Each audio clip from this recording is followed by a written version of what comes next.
నేను ఆ 2 కళ్ళు అని నేను నమ్మను. కానీ మీరు తెలుగు చిత్ర పరిశ్రమని అటు తెలంగాణలోను ఇటు ఆంధ్రాలోను 2 చోట్ల అద్భుతంగా ఉండాలని కోరుకుంటా ఉన్నాను. ముఖ్యంగా ఆంధ్రప్రదేశ్ యువతకి, మీరు ఇంతమంది యువతను చూస్తూ ఉన్నారు, వీళ్ళకి స్టంట్ స్కూల్స్ పెట్టండి. మా వాళ్ళు బైక్లు వేసుకొని తిరుగుతూ ఉంటారు, గోల్ చేస్తూ ఉంటారు. ఒక మంచి స్టంట్ స్కూల్ పెట్టండి. గోదావరి జిల్లాలోనూ రాయలసీమలోనూ మా కడపలోనూ ఎక్కడో చోట ఒక 2-3 స్టంట్ స్కూల్స్ పెట్టండి. మా వాళ్ళకి స్కిల్ డెవలప్మెంట్ ఇవ్వండి. మాకు ఒక స్క్రీన్ ప్లే ఎలా రాయాలో మా వాళ్ళకి చెప్పండి. ఒక రాజమౌళి గారు వచ్చి చెప్పమని చెప్పండి. త్రివిక్రమ్ గారిని వచ్చి క్లాసులు తీసుకోమని చెప్పండి మా వాళ్ళకి. ఒక తమన్ లాంటి మనకి మ్యూజిక్ దర్శకులు కానీ,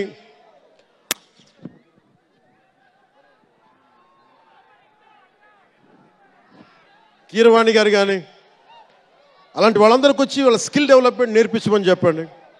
మీరు దాని మీద ఒకసారి ఆలోచించండి. స్టూడియోలు పెట్టండి. ఇక్కడ కొంతమంది అసిస్టెంట్ డైరెక్టర్స్కి ఎలా ఉండాలి, డైరెక్టర్స్ కావాలంటే ఏం చేయాలి, 24 క్రాఫ్ట్స్లో ఒకళ్ళకి ప్రొడక్షన్ డిజైనింగ్ నేర్పించండి. మా వాళ్ళకి ప్రొడక్షన్ డిజైనింగ్ స్కూల్స్ పెట్టండి. ఫిల్మ్ మేకింగ్ స్కూల్స్ పెట్టండి. ఈరోజున మీకోసం ఇంతమంది వచ్చారు. మీరు తిరిగి ఇవ్వగలిగేది మీకోసం రేట్లు పెంచాం.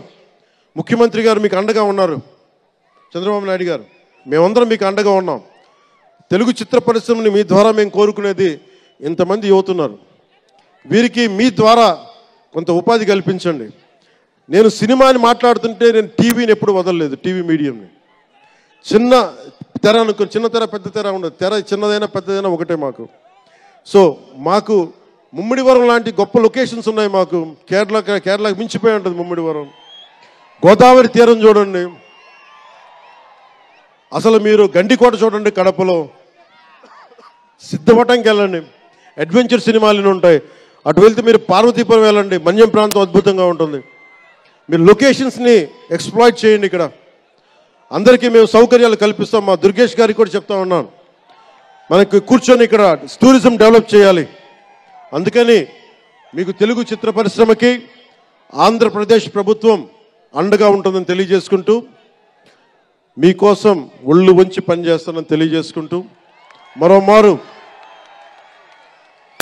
మనందరికీ ఇష్టమైన రామ్ చరణ్కి గుండెల నుండి శుభాకాంక్షలు తెలియజేసుకుంటూ, శంకర్ గారికి మరోమారు కృతజ్ఞతలు తెలియజేసుకుంటూ, దిల్ రాజు గారికి ఇద్దరికి అభినందనలు తెలియజేసుకుంటూ, నటీనట వర్గానికి ప్రతి ఒక్కరికి అందరికీ ధన్యవాదాలు తెలియజేసుకుంటూ, మీ అందరూ క్షేమంగా ఇంటికి వెళ్ళండి.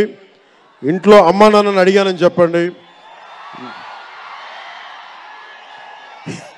నాకంటే వయసులో పెద్దవారైన ఎవరన్నా ఉంటే వారికి నా పాదాభివందనాలు తెలియజేయండి. మీరు 2 చేతులైతే దండం పెడుతున్నా, క్షేమంగా క్షేమంగా క్షేమంగా ఇంటికి వెళ్ళండి.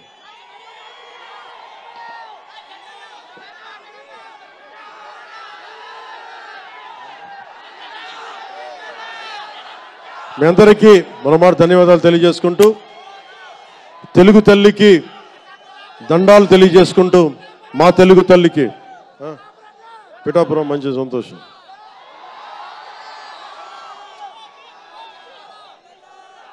అలాగే మీ అందరికీ ధన్యవాదాలు తెలుపుకుంటూ, ఏ దేశం ఎగినా ఎందుకు కాలినా పొగడరాని తల్లి భూమి భారతిని అంటే సభ ఆరంభంలో మాట్లాడలేకపోయాను. నాకు జన్మనిచ్చిన నా నేల నేను దండాలు పెట్టుకుంటూ, నాకు దేశభక్తిని నింపిన నా భారతదేశానికి జై జైలు చెప్తూ సెలవు తీసుకున్నాను. అందరూ క్షేమంగా ఇంటికి వెళ్ళండి. మనస్ఫూర్తిగా ఇక్కడికి వచ్చిన ప్రతి ఒక్కరికి పేరు పేరున ధన్యవాదాలు తెలుపుకుంటూ,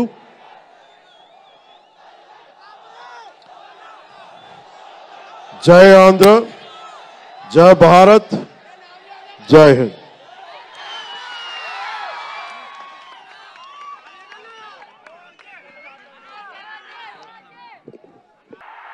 ఒక తండ్రికి ఇంకంతకంటే అద్భుతమైన కొడుకు ఉండడు, ఒక కొడుక్కి అంతకంటే అద్భుతమైన తండ్రి ఉండడు, ఒక భార్య కంటకంటే అద్భుతమైన భర్త ఉండడు, ఒక మనవడికి మనవరాలకి అంతకంటే గొప్ప తాత ఉండడు.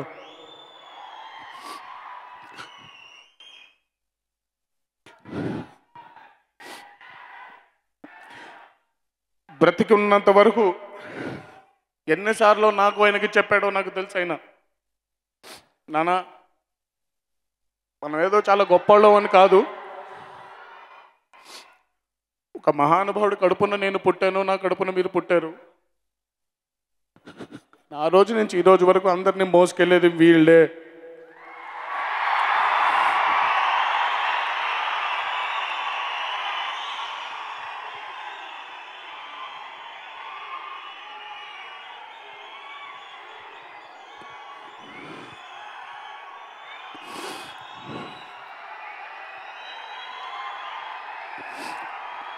బ్రతుకున్నంత వరకు నానా అభిమానులు జాగ్రత్త. మనం వాళ్ళకి ఏం చేయకపోయినా మన కోసం ఉండి వాళ్ళు చాలా త్యాగాలు చేస్తున్నారు. వాళ్ళు జాగ్రత్త, వాళ్ళు జాగ్రత్త అని ఎన్నిసార్లు అన్నాడో నాకు తెలుసా మనిషి.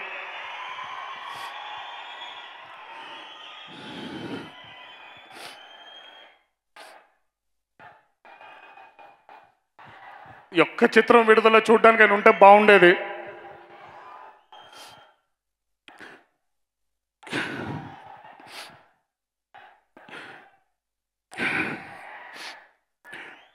మనకు ఆయన అవసరం ఎంత ఉందో తెలియదు, కానీ పైన ఆయనకి ఆయన అవసరం ఎంత ఉందో మరి.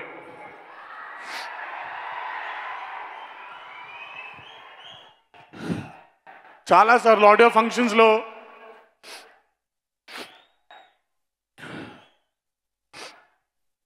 తాతగారి బొమ్మ చూసేవాడిని, కానీ నాన్నగారి బొమ్మ అంత త్వరగా అక్కడికి వస్తుందని నేను ఎప్పుడు ఊహించలేదు.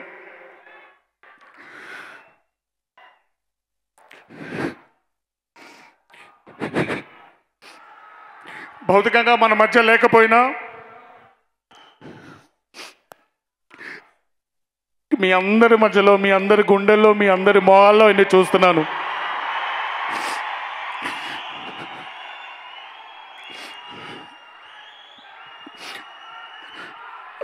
మా నాన్నకి ఇచ్చిన మాటే మీ అందరికి ఇస్తున్నాను ఈరోజు. మా జీవితం మీకు అంకితం.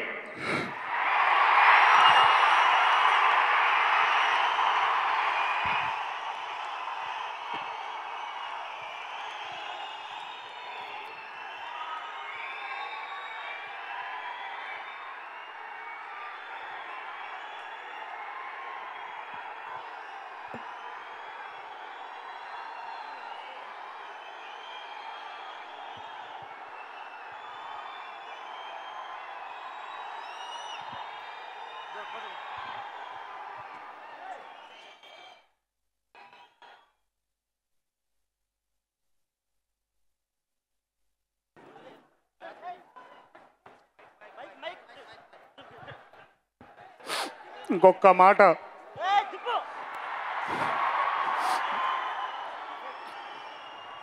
ఇంకొకటే ఒక మాట. మా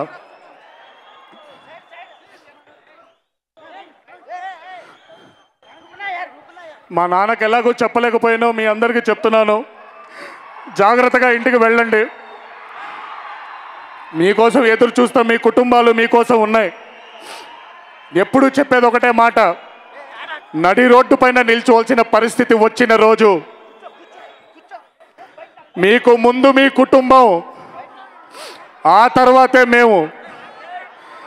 మీ అందరూ జాగ్రత్తగా ఇంటికి దయచేసి జాగ్రత్తగా, కంగారు లేదు, జాగ్రత్తగా ఇంటికి వెళ్ళి చిరునవ్వుతో మీ కుటుంబ సభ్యులందరినీ పలకరించండి. జై హరికృష్ణ, జై ఎన్టీఆర్.